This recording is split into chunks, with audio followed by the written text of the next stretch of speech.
So the family of the Buffalo supermarket mass shooter, um, Gendron, they are saying that they believe COVID is what caused him to go on a mass shooting and kill 10 black people. Um, First of all, I talk all the time white supremacy, and a big part of white supremacy is about downplaying violence. Just like in the military, not every soldier is in the infantry.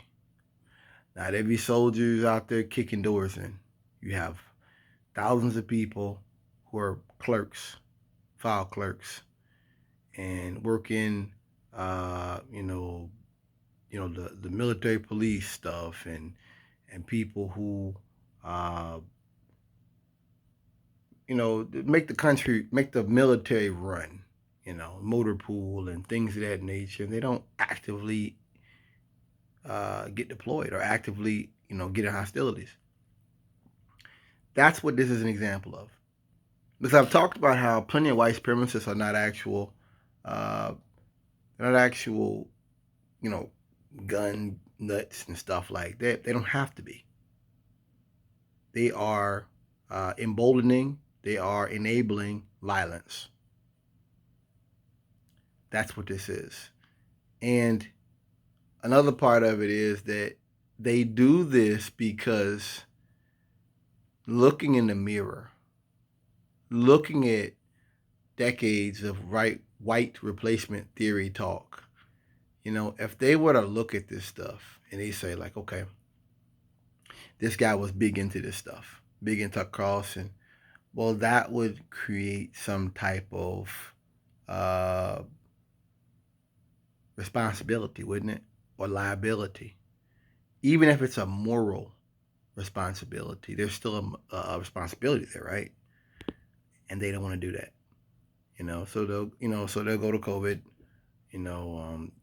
Guys talked about before, cannibal pedophiles, lizard people, whatever it takes in order to justify violence. Um, this is an embarrassment to his family. And stuff like this, I think it really helps to show where this guy comes from. Dr. Richie, it's a guy on YouTube I watch sometimes. Talking about Karens all day long. I don't watch that stuff. He made a great point. That this is something they do. You can tell in the way they handle when young black men commit crimes compared to young white men committing crimes. The language is different. The vernacular, the terms used to uh, describe them are different. Um, and this is an example of that. He's disturbed.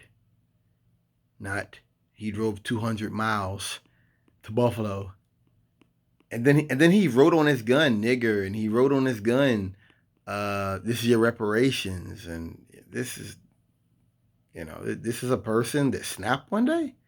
Well, if he snapped, why didn't he just go down to the local gathering place and do what he did? Why did he have to go to the black area? That's called intent. This wasn't just you just spazzed out one day. You intended to do this. You intended to kill these groups of people because you don't like them. That's a hate crime. So we call a hate crime. You were inventing an evil act. You were inventing that. So you took steps. You brought body armor. You altered your weapon to make it kill more people. You did these things to get that high of a body count as possible. It wasn't a spaz out moment. Um, I think Dr.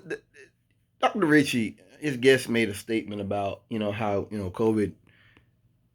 I think he was trying to say COVID made America racist or something, and I didn't see it that way. I think COVID brought home to me the time we live in. I think I believed at one time, that we could, like, I don't know, deal with climate change, deal with the problems that we're facing and the problems that we're going to deal with in the next coming decades, and we would put certain things aside in order to deal with them. And I think that COVID showed me that's never going to happen. COVID was um, the glass was broken. You know, they say don't in case of emergency. The glass in my book, the glass is broken, and our response to COVID will define the way we respond to emergencies for the next 20 years, like 100 years, in my mind.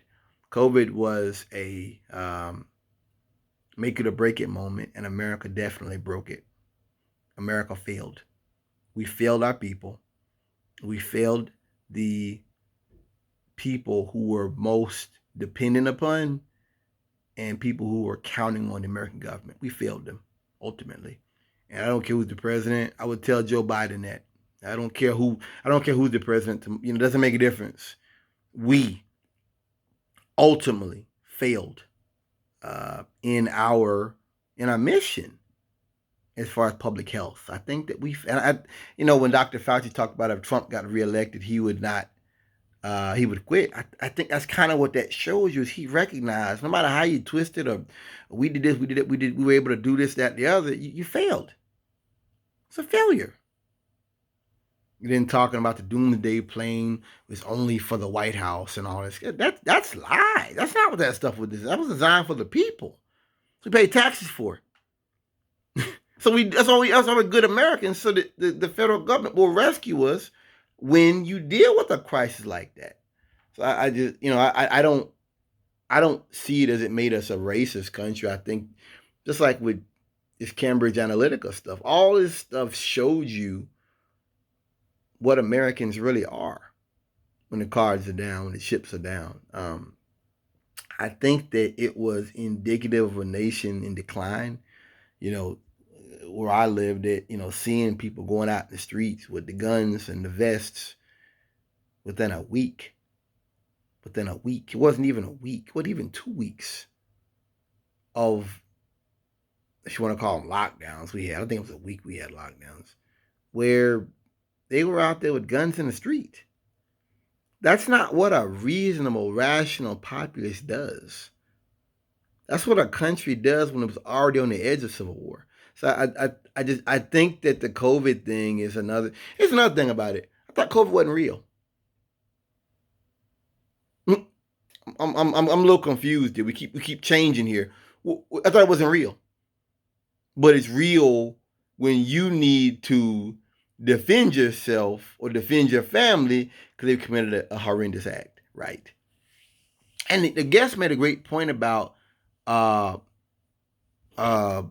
critical race theory and how you hear all this talk about the critical race theory. Well, that's real. The 1812 Project, that's real stuff. This is the replacement theory. This is where that gets you. Violence. And ultimately, a number of innocent civilians dead because of a madman who had something to prove. I think that this is an embarrassment for his family. And it's a prepackaged tropism. It's one of those things that you say. My grandma used to say, "The apple doesn't fall far from the tree." I rest my case. Thanks for listening.